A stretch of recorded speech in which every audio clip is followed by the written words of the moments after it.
The Nancy Drew Files, Case Number 1, Secrets Can Kill by Carolyn Keene. Chapter 17.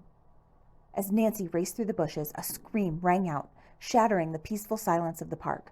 There was another scream, and then a woman's voice cried, "What are you doing? Let go of me!" Although the shrubbery blocked Nancy's view, it didn't matter. She would have known that voice anywhere. It belonged to Brenda Carlton. The ace reporter had blown it for Nancy again. Nancy was so angry she was shaking. Mostly, she was angry at herself. She'd made the deal with Brenda, and she should have known better. Brenda couldn't be trusted. She was trouble right down to the tips of her perfectly manicured nails. Thinking about Brenda made Nancy careless for a second, and a second was all it took. A thick root lay like a snake across the path.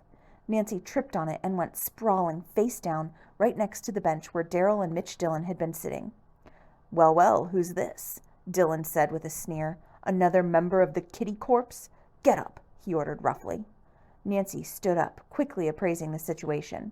Daryl was standing a few feet from the park bench, Brenda's camera and its flash attachment on the ground in front of him.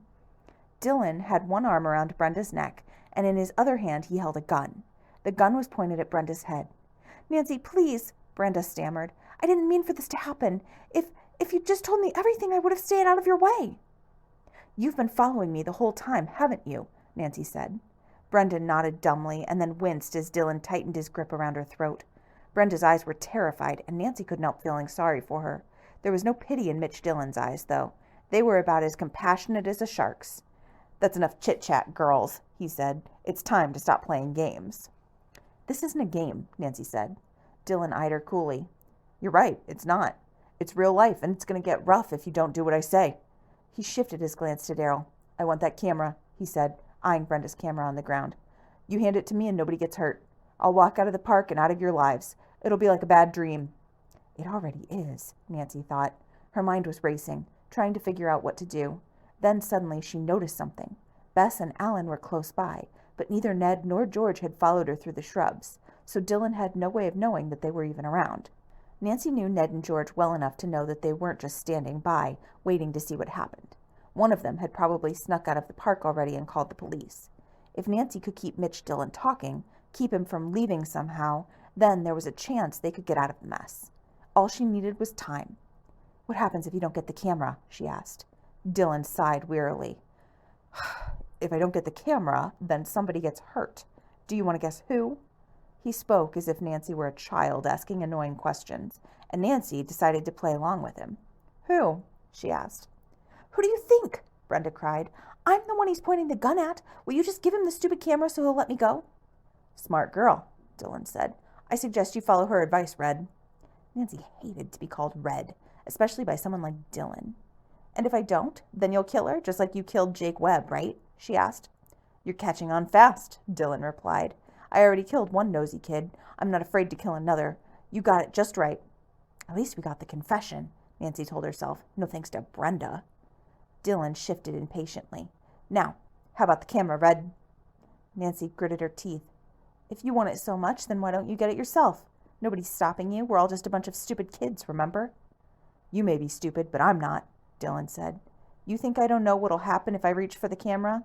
You'll try to play the hero and jump me, and even though I'd win, I just don't have time for a brawl right now." "I'll bet," Nancy said.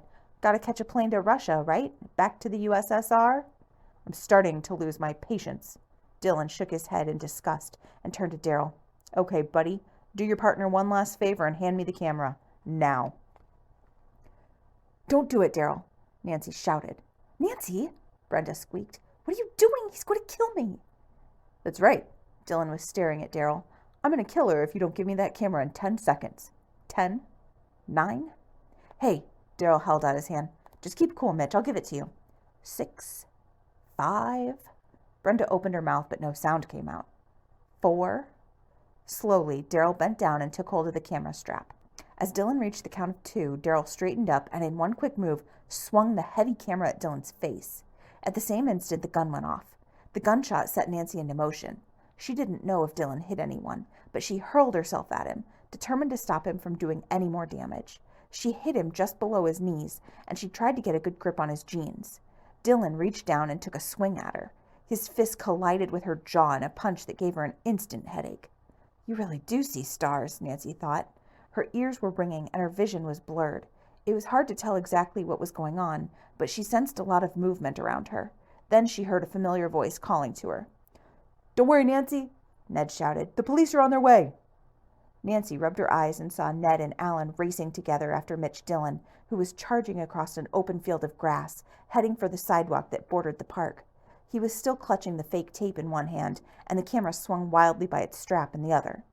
If Dillon had only known that neither the tape nor the camera was going to do him any good, he might have gotten away, but he was determined to take all the evidence with him, and it slowed him down. The heavy camera kept banging into his knees. It probably hurt, Nancy thought with satisfaction, which was why Dillon finally broke stride for a few seconds and tried to get a tight grip on the camera itself. Those few seconds were all it took. As Dillon grappled with the camera, Ned and Alan put on a burst of speed and reached him just as he was about to take off again. First Ned, then Alan leaped on top of Dillon, the three of them rolling over and over until they came to a jarring stop against the base of a water fountain. Dillon wasn't going anywhere for the moment. They had him. Nancy closed her eyes in relief. When she opened them again, the first person she saw was Brenda Carlton, looking more like a bag lady than a fashion-conscious reporter. Her butter-soft leather boots were covered with mud and grass stains. Her red silk blouse was missing 2 buttons, and a smear of lipstick decorated her chin. She was still sitting where Dillon had tossed her. The gun was right next to her, and every time she looked at it, she sobbed hysterically. 100 sarcastic remarks went through Nancy's mind, but before she could decide which one to say, Bess touched her shoulder. "Nan?" Her voice was shaky. "Do you know anything about gunshot wounds?" "What?" Nancy whirled around to face her friend. "Were you hit?" "No, I'm okay," Bess assured her. "It's Daryl." Daryl Gray was sitting a few feet away from Brenda. His handsome face was pale, and his eyes were full of pain. He was clutching his right shoulder, and even as Nancy looked, a bright red stream of blood seeped through his fingers. "I don't think it's too bad," he said as Nancy crouched beside him, "but it sure does hurt." He grinned weakly, and Nancy smiled back. "Thank you," she said. "You really came through for us." "So did this," George said triumphantly. She emerged from the bushes and pointed at the video camera she was carrying. "I got the whole scene on tape, every last bit of it." Nancy gave her a thumbs-up signal for victory, and at the same moment she heard a police siren. Faint at first, but growing louder by the second. It was all over. They'd done it, and Nancy laughed, barely feeling the pain in her swollen jaw.